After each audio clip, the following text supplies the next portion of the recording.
Good morning students, welcome to SST class with Mahesh sir.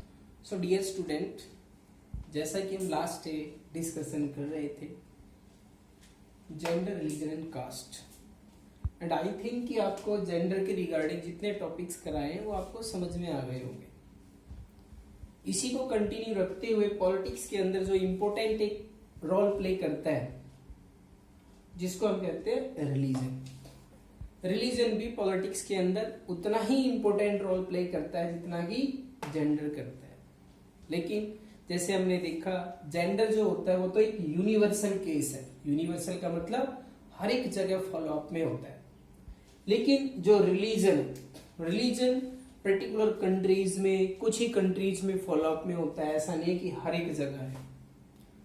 For example के तौर पर कुछ कंट्रीज ने अपने एक तरह से हम कहेंगे नेशनल रिलीजन बना रखे हैं, जैसे कि ब्रिटेन ने क्रिश्चियनिटी को बना रखा है, पाकिस्तान ने इस्लाम को बना रखा है, श्रीलंका ने बुद्धिस्ट को बना रखा है। तो यहां पर हम रिलीजन के बारे में रीड करते हैं।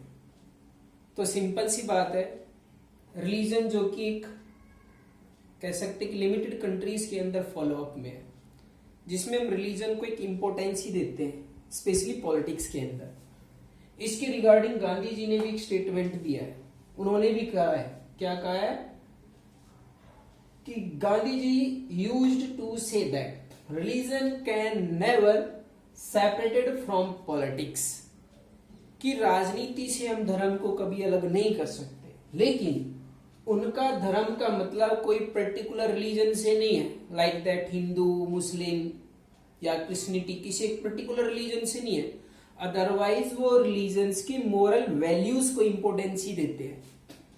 इसके अलावा यहां पर हम देखते हैं कि जो ह्यूमन राइट्स ग्रुप है, ह्यूमन राइट्स ग्रुप्स ने भी आज तक का जो इंडियन ट्रैक उसमें सर्च किया है, या फिर दूसरे कंट्रीज में भी हमने देखा है, श्रीलंका के केस में भी रीड किया, बेल्जियम के भी केस में रीड किया, कि वहां पर माइनॉरिटीज के साथ में ऑलवेज डिस्क्रिमिनेशन होता है।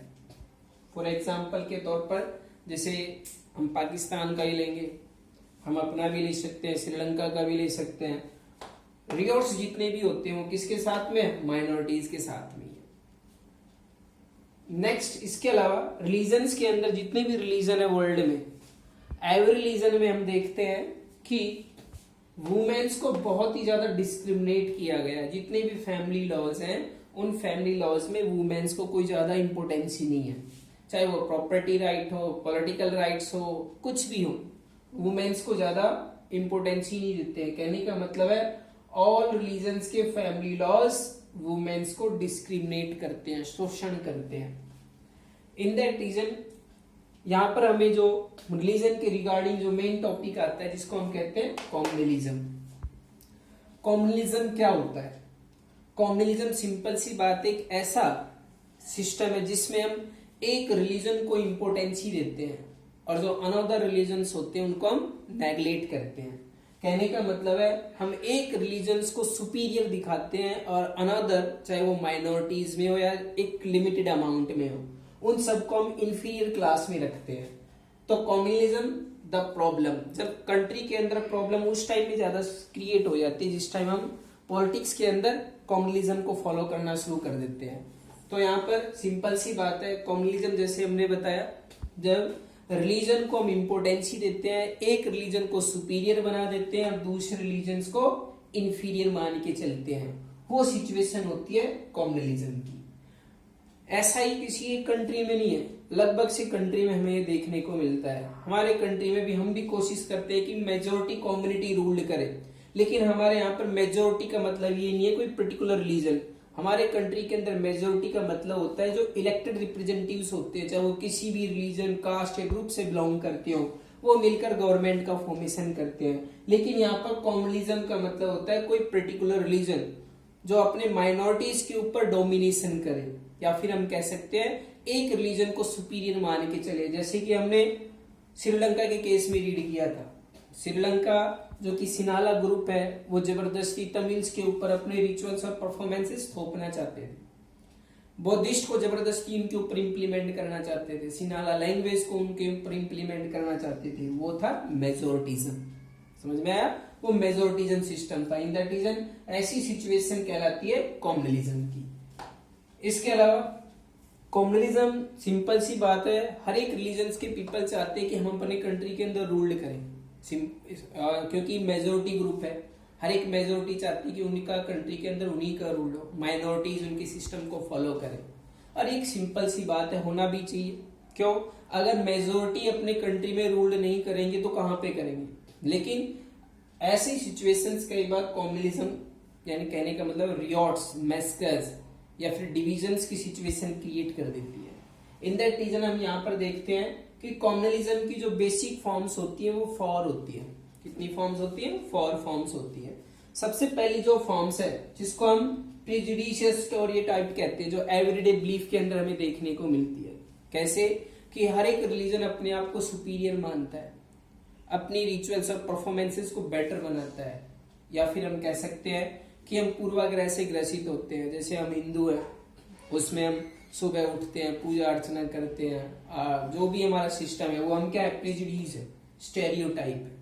ओके, तो सिंपल सी बात है डियर स्टूडेंट्स, कॉम्युनलिज्म की फर्स्ट फॉर्म से जिसमें हमारा एवरीडे बिलीफ होता है, हम उस सिस्टम को नेग्लेक्ट नहीं करते, रेगुलरिटी के अंदर फॉलो करते हुए चले जाते हैं। सेकंड आता है मेजोरिटिज्म, जो मैंने अभी आपको बताया कि जो कम्युनल माइंडेड पर्सन जो होते हैं वो ऑलवेज चाहते हैं कि कंट्री के अंदर उन्हीं का रूल हो।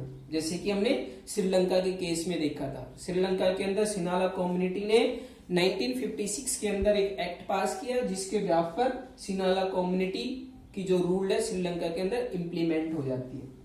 अगर हम यहाँ पर थर्ड फॉर्म्स की बात करते हैं कम्युनलिज्म की, तो वो होती है पॉलिटिकल मोबिलाइजेशन। पॉलिटिकल मोबिलाइजेशन का मतलब है जब इलेक्शन हेल्ड होते हैं तो इलेक्शन टाइम पीरियड में हम रिलीजियस जो लीडर्स होते हैं उनका हम इस्तेमाल करते हैं ताकि ज्यादा से ज्यादा पीपल्स को अपनी तरफ अट्रैक्ट कर सके, या फिर जो स्केर्ड सिंबल्स होते हैं उनका इस्तेमाल करते हैं, इमोशनल अपील करते हैं रिलीजन के नाम से। और ये स्पेशली कब होती है?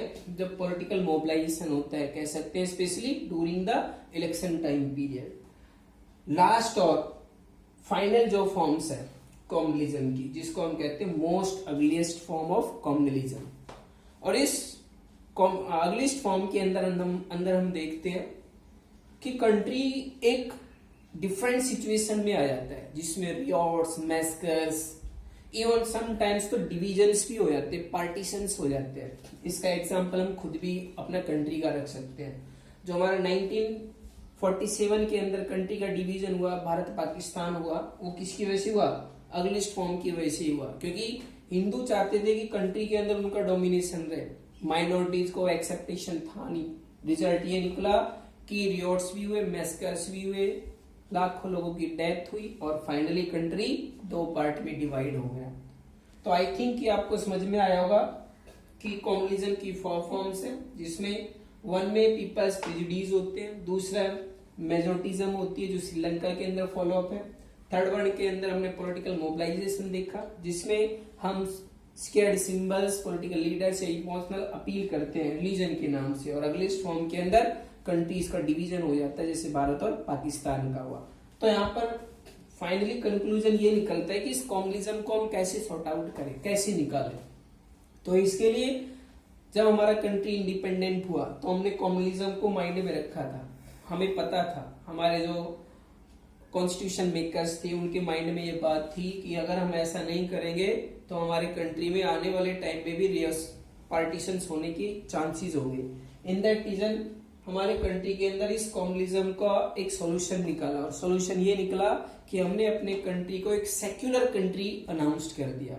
और सेक्युलर कंट्री का मतलब होता है कि हमारा कोई नेशनल रिलीजन नहीं है, हम किसी एक रिलीजन को प्रोटेक्शन नहीं देते हैं, ऑल रिलीजन्स आर इक्वल, और सभी को अपने रिलीजन को एक्सपेंड करने की पूरी अथॉरिटी दे दी, जिससे कि फ्यूचर के अंदर शायद किसी तरह का कोई रियॉट्स या मैस्कर ना हो। जैसे कि कुछ कंट्रीज ने अपना नेशनल रिलीजन बना रखा है, जैसे हमने आपको पहले बताया, जैसे इंग्लैंड के अंदर क्रिश्चियनिटी है, श्रीलंका के अंदर बुद्धिज्म है और पाकिस्तान के अंदर इस्लाम है। लेकिन भारत इन सब चीजों से अलग हटकर एक नया सिस्टम इंप्लीमेंट किया जिससे कि कम्युनलिज्म का एंड हुआ, और हमने फाइनली जो एक्सेप्ट किया कौन सा सिस्टम, सेक्युलर सिस्टम को एडॉप्ट कर लिया। तो आई थिंक स्टूडेंट आपको ये रिलीजन का कंसेप्ट समझ में आया होगा। इसके रिगार्डिंग जितने भी टॉपिक्स हैं उनको सही ढंग से रीड कर लेंगे और फिर भी कोई डाउट है तो उनको क्लियर करेंगे। Thank you.